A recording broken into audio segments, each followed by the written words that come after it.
प्रथम थर पाई भाई मानक सह केउंझर बुलिया पाई जाउछि। सकाळ सकाळ आमे समस्त गाधेकी बाहरी गलु। ईश्वर भाई को गाड़ी पूरा रेडी।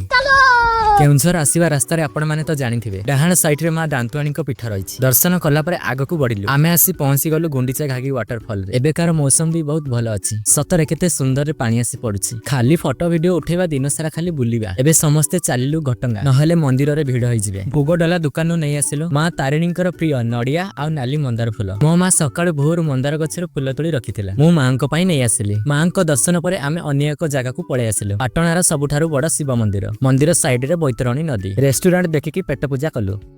समय नष्ट न करी सीधा आसी गलु भीमकुंड रे। वीडियो रे देखिबा अलगा आ रियल रे देखिबा अलगा मजा थाए। कोन ठीक कहली ना? आ हां केउंझर बुलिया पई निश्चय थरे आसंतु। आपण माने तो जानिथिबे सब जगार किछि ना किछि रहस्य आ किंबदंती रही। रेमाल डैम रे हमर संध्या हे गला। संध्या रे तो बुला बुली करी हबनी। घरे पहुंचले राती हे जिवो। चैनल रे नुआ आसले सब्सक्राइब कर दियंतु। रहिली नमस्कार।